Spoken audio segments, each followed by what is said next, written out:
Cadafal, tot el poble que va viure prengué el lloc en igualtat. Salutacions a tota la gent que estarà veient-me, tant la gent de la Vila Joiosa, com en general els que estiguen seguint la retransmissió.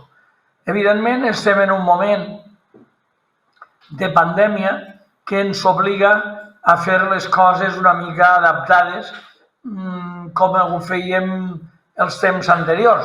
Però, en fi, anem a procurar tindre el màxim de normalitat dins de la anormalitat en què estem tots immersos. Bé, com siga, amb pandèmia o sense pandèmia, commemorem el 25 d'abril i, per tant, ens hem de plantejar una vegada més, un any més, què va passar el 25 d'abril i, sobretot, i això és més important, més que què va passar el 25 d'abril de 1707, per què allò que va passar continua repercutint sobre les nostres vides i continuarà repercutint sobre el futur del País Valencià. Per entendre això, jo vos convido a situar-nos en un moment, en un número redó de la història, que és l'any 1700. L'any 1700 ha mort un senyor que és el rei, mai ha tingut oficialment el títol de rei d'Espanya. El seu títol oficial és de rei de Castella, d'Aragó, de València, comte de Barcelona, rei de Nàpols, de Sicília, senyor dels Països Baixos. És un senyor que és amo de mig món. Des de el que són actualment els estats del sud dels Estats Units, Califòrnia, Texas, Louisiana, si baixeu tota Amèrica, excepte el Brasil, fins a la punta d'Argentina, però en Europa ha tingut tota la península ibèrica. Portugal se li acaba de fer independent farà només uns quants anys, i a banda d'això té mitja Itàlia, Sardenya, Sicília, Nàpols, per dalt Milà, controla també tot el que són els Països Baixos, el que avui dia seria Bèlgica i Luxemburg, controla possessions en Alemanya, recordeu que està vinculat també a la branca austríaca, diguem-ne, dels Habsburg, els que manen sobre Viena i estan començant a expandir-se cap a Hongria, i encara, per no deixar-nos res, ens estàvem oblidant de les illes Filipines, en Àsia. Per tant, és un senyor que mana sobre mig món. I, malgrat això, és una persona, si em permeteu l'expressió, una piltrafa humana. Este senyor és fill d'oncle i neboda, net de dos grups de cosins germans diferents. I així la casa d'Habsburg ha anat contaminant-se, diguem, cada vegada més en aquests matrimonis interns, de manera que Carles II, que és la persona de què estem parlant, l'han destetat als 3 anys llargs, ha començat a caminar cap als 5, i encara que l'han casat en 2 senyores, una darrere l'altra, evidentment, com si l'hagueren casat en 40. Este senyor no ha tingut fills ni n'hi ha la possibilitat física que pugui tindre. Per tant, este senyor, que és amo teòric de mig món, és una persona sense successió. I per tant comencen a eixir pretendents i n'hi haurà 2 bandos principals. L'un, el bando francès de Felip d'Anjou, de Felip de Borbó, que és el net del rei de França, Lluís XIV. L'altre, la continuació de la casa d'Àustria, dels Habsburg, és el fill de l'emperador d'Alemanya, del senyor que mana en Viena, i li diuen Carles d'Àustria. I bé, quan mor este Carles II, en València arriben les notícies que ha mort, fan els funerals corresponents, molt del gust barroc, i com en el testament que este senyor ha redactat, on li han fet més o menys redactat, diu que l'ha de succeir el Felip de Borbó, doncs mira, en València les institucions proclamen a Felip de Borbó com a Felip IV de València. Per què quart? Per què este rei és quart i no cinquè? Perquè havia hagut un Felip que havia sigut rei de Castella, el marit de Joana la Boja, si heu vist pel·lícules sobre ella i tal, el Felip el Vell, el Felip el Formós, és rei de Castella, rei consort per la seva dona, però mai no ha sigut rei dels països de la Corona d'Aragó, perquè Ferran el Catòlic, el pare de Joana, continuava viu i governant. Per tant, duem una numeració canviada i este Felip que puja al tro és Felip IV de València. I bé, podríem preguntar-nos, bé, i tot això, més enllà del canvi d'un rei, en què ens afectava als valencians de l'època? Mireu, per entendre bé, hem de situar com era aquell país valencià. A principi del segle XVIII, els països viuen bàsicament de l'agricultura i del comerç. N'hi ha una primera agricultura, la més elemental, que és allò que diríem agricultura de subsistència. La gent sembra per a poder menjar. Planta blat o planta un altre tipus de cereal per a poder després panificar-lo i en això alimentar-se. O l'oli que planta per a poder, les oliveres, per a poder fer l'oli que els servirà per a cuinar. Fins i tot el vi, més enllà del gust que li puguen trobar al fer de beure i alegrar-se en l'alcohol, té uns valors energètics que la gent ha de consumir. Però, bàsicament, viuen d'això. Paguen una part al senyor, paguen una part a l'església i la resta, si han tingut bona collita, procuren menjar bé durant aquest any i si han tingut mala collita, se van estretant el cinturó i intentant sobreviure. Però, entre nosaltres ja fa temps que l'agricultura ha començat a canviar. Hem passat d'una agricultura de subsistència a una agricultura pensada en el comerç. Per exemple, si pensem en el dia d'avui, els agricultors valencians actuals no planten els tarongers, no els planten per a ells i la seva família passar-se l'any menjant taronges. Bé, ne menjaran, però bàsicament s'ho plantegen per a poder collir-les, vendre-les i en els diners que traguen comprar tota una altra sèrie d'aliments. Així, en aquesta època, comença a haver una producció agrària que ja no està destinada directament a la subsistència familiar, sinó a la venda i, per tant, a poder aconseguir recursos econòmics. I alguna d'ella, la gent de la Vila Joiosa, la teniu ben a prop, l'heu coneguda, coneixeu encara, per exemple, el fenomen del riu Raus, i és la producció de la pansa. I direu, però la pansa avui en dia és una coseta que la fiquem al costat de quan piquem armeles o avellanes, al costat fiquem panses. En aquella època la pansa té una importància molt gran. Per a les navegacions oceàniques, per anar d'Europa a Amèrica, i ja no vos dic aquelles que van per al Pacífic i donen pràcticament la volta al món, necessiten, òbviament els vaixells, necessiten dur aliments. Però no pots dur qualsevol aliment, perquè tu portes fruita normal i se fa malbé. I en canvi els mariners necessiten ingerir les vitamines que té la fruita per evitar malalties, per exemple l'escorbut, que és allò que te cauen inclús les dents, sangren i tal. Aleshores la pansa té la gran avantatge que conserva el valor de la fruita, no es fa malbé i per tant tu pots carregar-la i te durarà mesos. Però una altra producció, que també coneixeu perfectament, que és la producció de la vinya, no tan pensada per a fer vi, sinó sobretot a partir de la destil·lació fer aiguardents. Si recordeu, quan veiem pel·lícules de pirates, veiem allò que duen els barrilets de rom i coses així. Això, més enllà de que els agradava beure i emborratxar-se o no, servia també per a aquests aliments, aquestes vitamines que necessitaven i que el rom, l'aiguardent de tota mena, els portava. Això vol dir que durant temps els valencians, per el tipus de clima que tenim, podem produir això, podem produir a partir de la vinya, podem produir panses, podem produir aiguardent, i això ens ho compren molt, sobretot els anglesos i els holandesos, que són els que estan fent aquestes grans navegacions per tot el món. Per tant, retinguem la idea per a una part important dels llauradors valencians. És important estar a bones en Anglaterra i en Holanda per a que ens compren els nostres productes.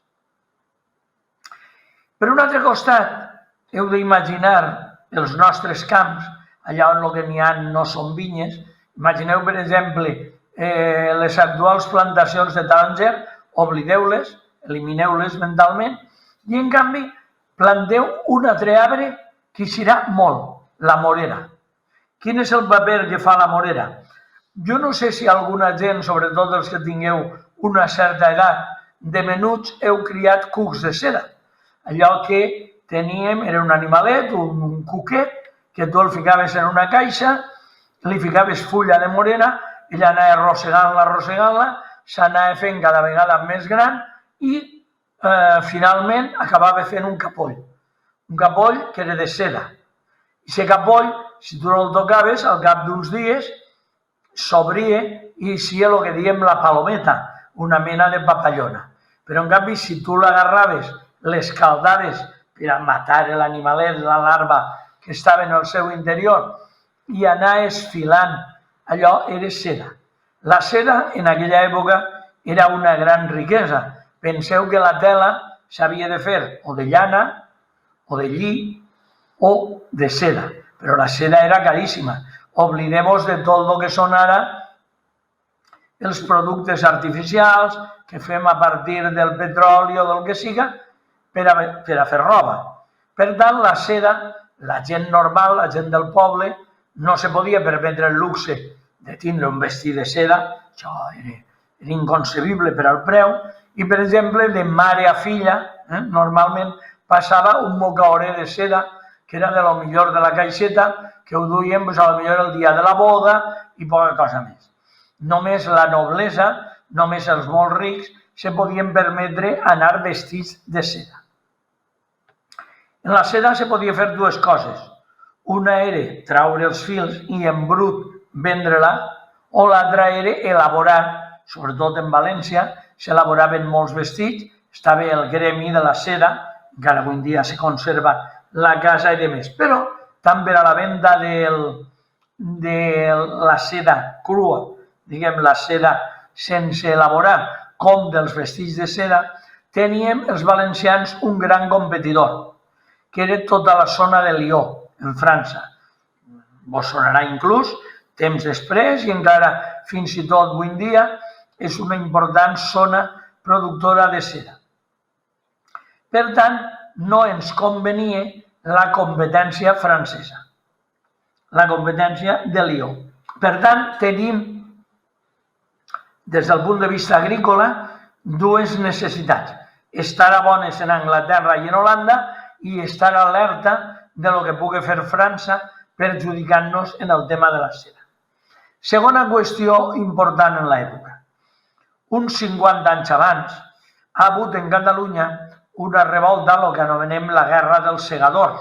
S'han revoltat contra el rei, contra el comte de Barcelona, que havia enviat allí tropes castellanes. En fi, no anem a contar ara la Guerra dels Segadors. El cas és que, com una conseqüència d'aquesta guerra, el nord de Catalunya havia quedat en mans franceses. És el que avui en dia anomenem la Catalunya Nord, el Rosselló, mitja Cerdanya, és a dir, per entendre's, la zona de Perpinyà.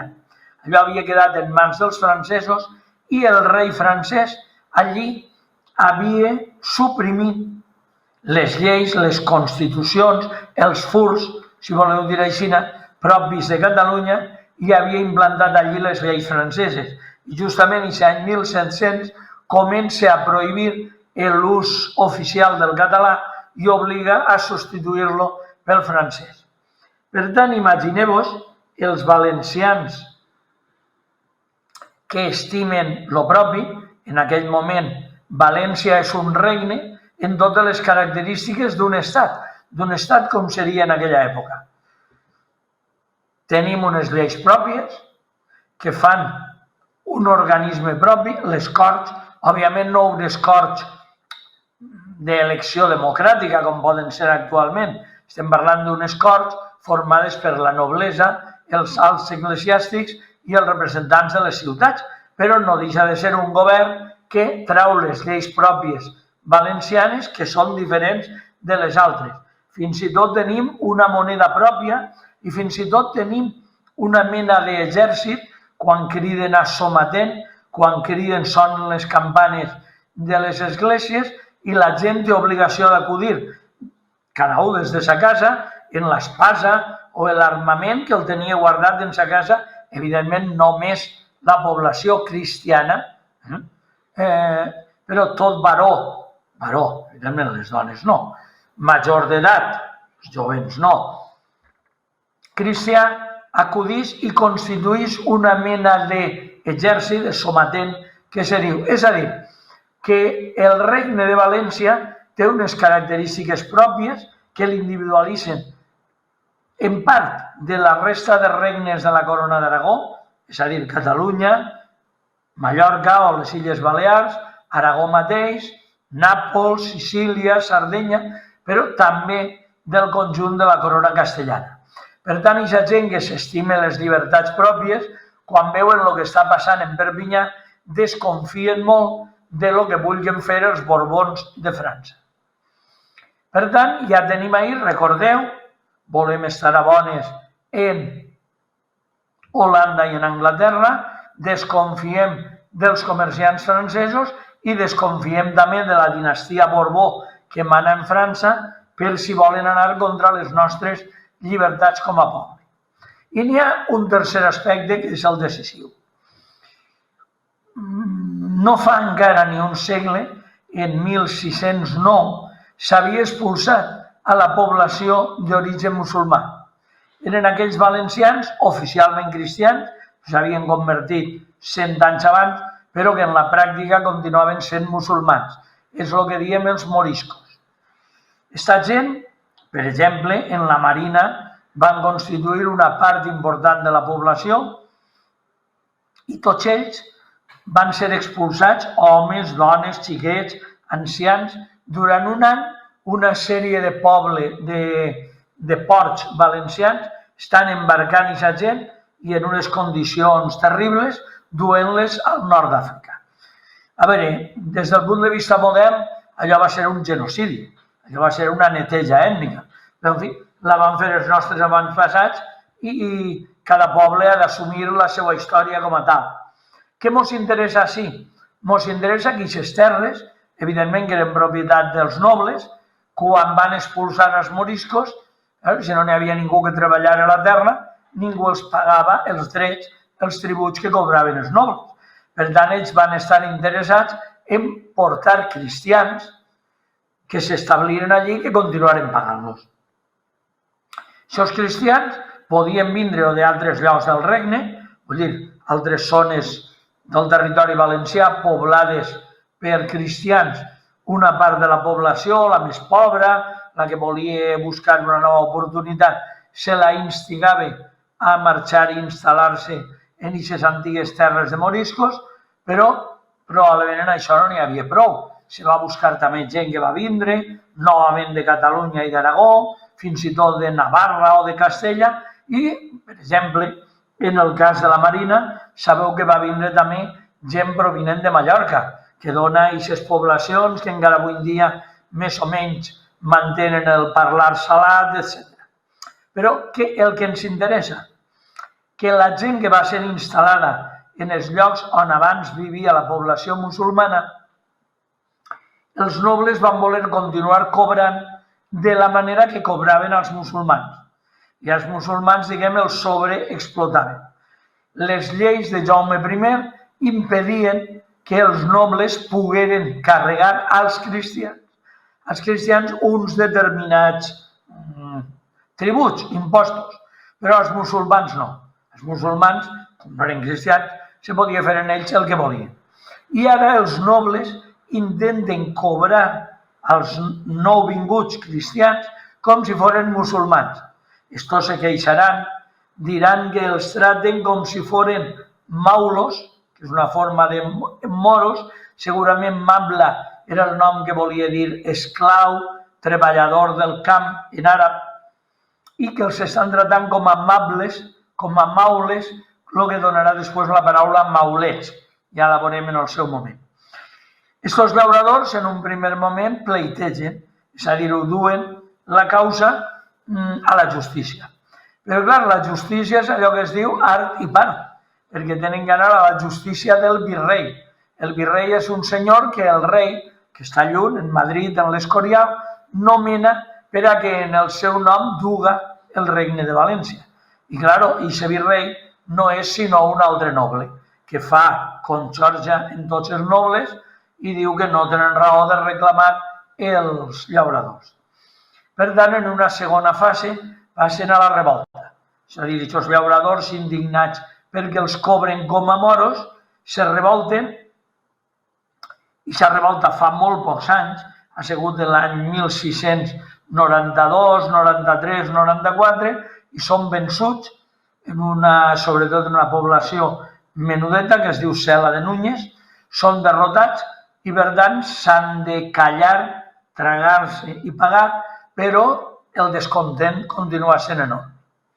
Per tant, recapitulem. Hem d'estar a bones en holandesos i anglesos. Hem de desconfiar dels comerciants francesos. Hem de desconfiar de la dinastia francesa, que ens pot llevar el dret com a valencians, i estem brucents, ardents, cabrejats contra la noblesa que ens tracta com a moros. Per tant, encara que oficialment se proclame a Felip de Borbó com a Felip IV de València, el malestar és enorme. Què passa? A nivell europeu, l'altre pretendent, Carles, no s'ha resignat a que pugi al tro Felip, el competidor. I, clar, no s'ha resignat ell ni son pare, l'emperador d'Alemanya.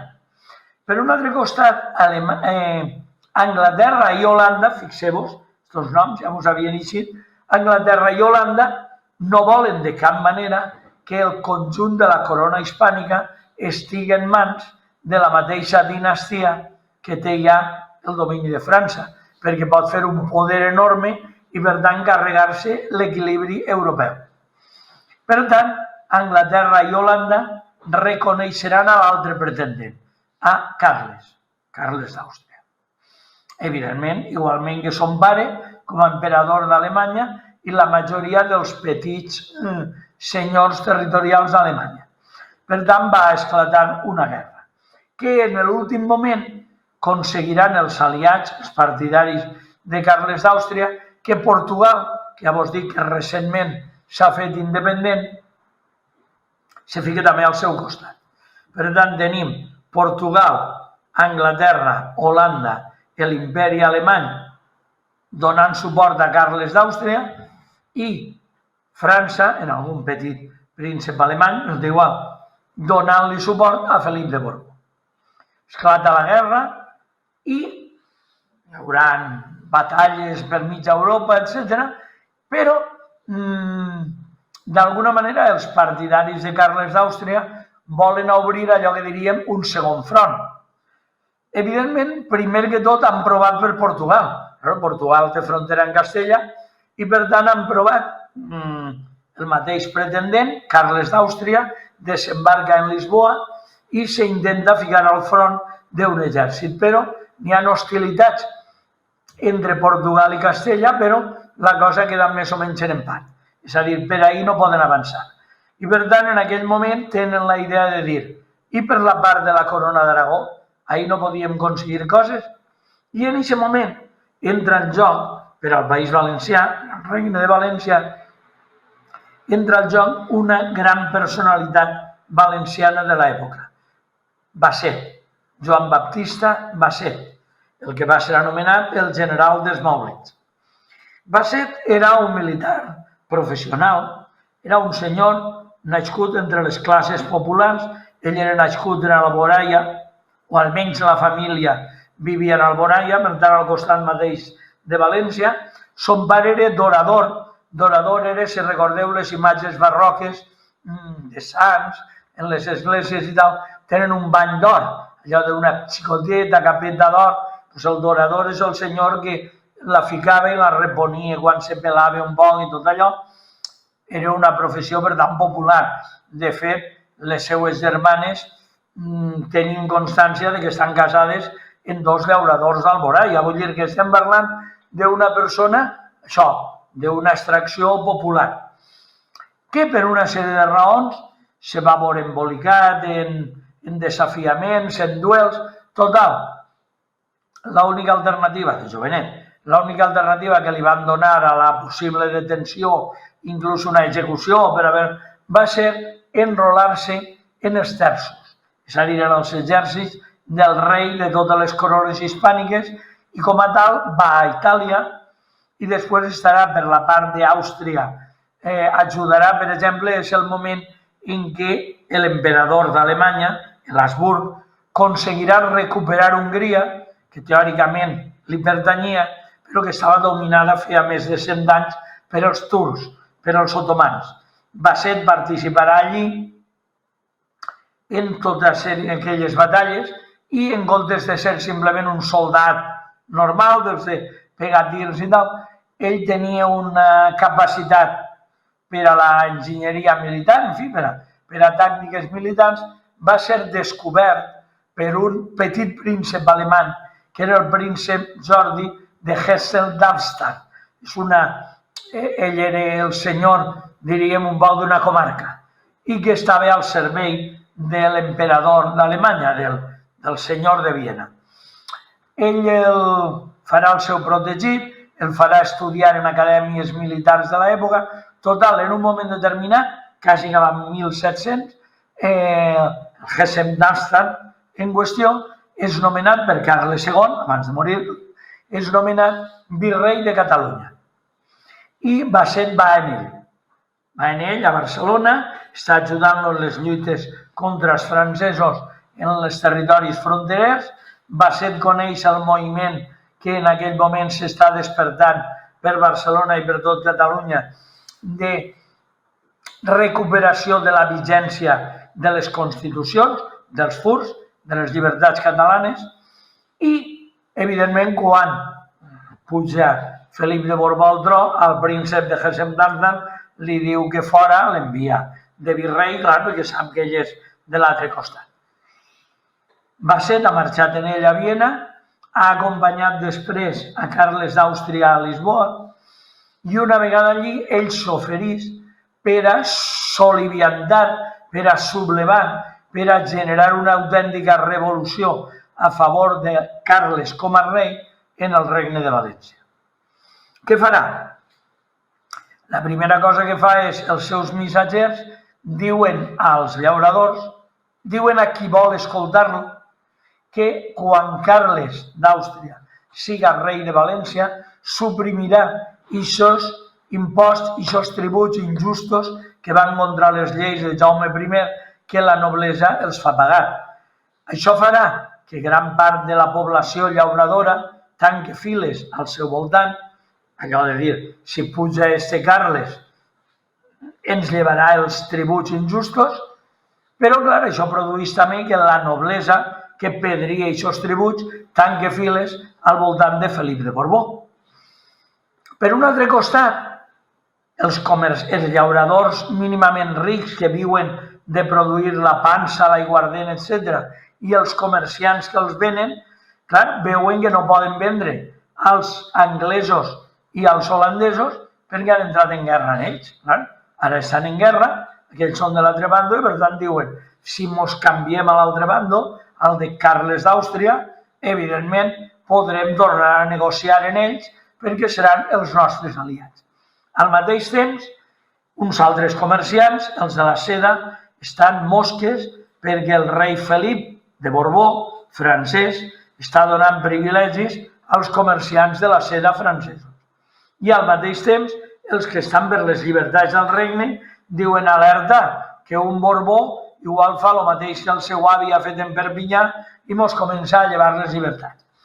Per tant, el bàndol austracista, el bàndol partidari de Carles d'Àustria, va fent-se més i més gran. Els seus partidaris, a banda d'austracistes, seran anomenats maulets, llavors dic per al nom mable, servidor, esclau del camp, en àrab el diminutiu. En canvi, els partidaris de Felip de Borbó seran anomenats botiflers, és un nom que jo vos recomano per a insult per a aquelles persones que avui van contra les llibertats de la nostra terra, digueu-los botifler. Botifler segurament, no estem segurs al 100%, però creiem que ve de la bofler, de la bella flor, la que en heràldica és el nom que rep la flor de lis, que si recordeu és el signe dels Borbons, i no teniu més que mirar un escut espanyol actual i veureu que du allí una flor de lis per als Borbons que van guanyar. Bé, en aquestes situacions hi ha un mare magnum, hi ha una preparació prèvia que vol dir que quan algú dispare, quan algú dona la senyal, la cosa se pot armar molt forta. Aleshores, què passa? Els aliats, els partidaris de Carles d'Àustria, van navegant per la Mediterrània. L'any anterior, per cert, a indicació dels catalans que se'ls han unit, els diuen, mireu, Gibraltar és una plaça molt important i està quasi desguarnida. Si la prengueren per a Carles d'Àustria i la prenen per a Carles d'Àustria en totes les conseqüències posteriors que sabem. Bé, el fet és que la flota passa per davant de les nostres costes, va acabar a Barcelona per a intentar, com de fet ho aconseguirà, revoltar-la a favor de Carles d'Àustria. Aleshores, quan passen per davant d'Altea, per tant, la gent que sou de la vila ben a prop, quan passen per davant d'Altea, un xicotet estol, molt poqueta gent, en unes quantes barques, encapçalats per el mateix Basset, desembarquen. Allí els estan esperant alguns dels conspirats, dels que estaven ja compromesos en la revolta, perquè ja els havien arribat les propostes de que Carles d'Àustria suprimiria els tributs injustos. Per tant, en el moment que desembarquen, encara que ells quan baixen són molt poqueta gent, però clar, duen armes, duen diners i se'ls reuneix en seguida una gran quantitat. Imagineu-vos, vos recordaré a vegades pel·lícules, imagineu-vos una d'aquelles revoltes que veiem la gent del camp que s'ha revoltat, un agarra una forca, l'altre agarra una corbella, el que tenen, i van a la lluita. En aquest moment avançaran ràpid, prendran Dénia, Dénia era tota una plaça forta, prendran Gandia, d'on el duc de Gandia deixira ungla de cavall, prendran Alzira i quan arriben a València, el virrei borbònic, el representant de Felip de Borbó, intenta resistir-los, però és inútil.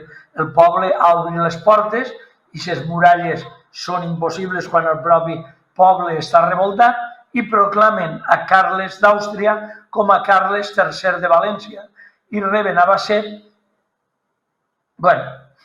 diguem, si em permeteu l'expressió, a muscles.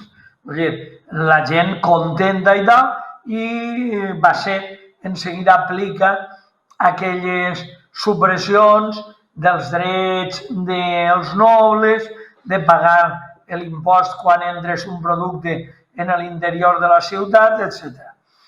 Això explicaria un poc el perquè de la rapidesa de la revolta. Va haver algunes poques poblacions que van aguantar a favor del Borbó, per exemple, al nord Peníscola i alguna altra. Va haver un exèrcit borbònic que anava per terres valencianes saquejant i destruint, Vila-real, Quart de Poblet, etc. Però finalment acaba abandonant. I què passa?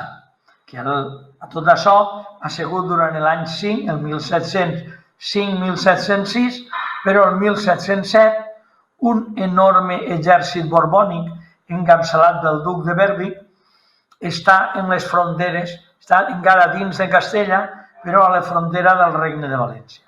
I amenaça a entrar.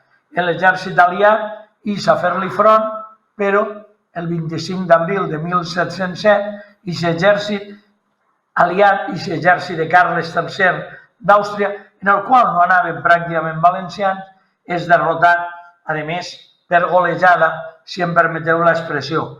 De manera que l'exèrcit perdut, l'exèrcit vençut, ha d'anar retirant-se, intenten alguns resistir en Xàtiva, però Xàtiva cau, i després de caure, perquè a vegades volen contar-ho com si fos un motiu enmig de la lluita, no.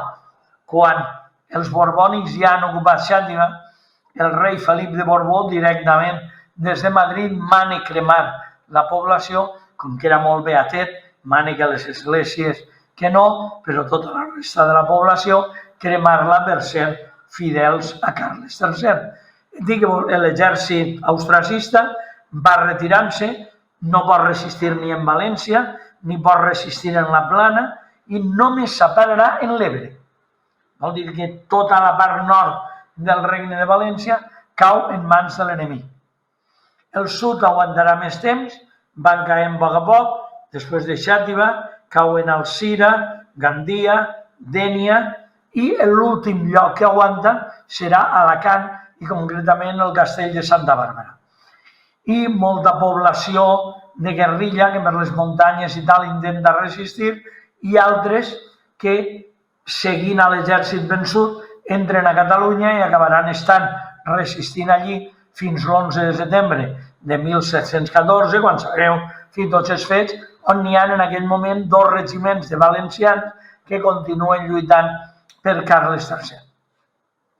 I això podria haver sigut un fet més que hagués passat i que formara part de la nostra història sense més, si no fora perquè el que havia sigut Felip IV de València va decidir ser Felip V d'Espanya en totes les conseqüències.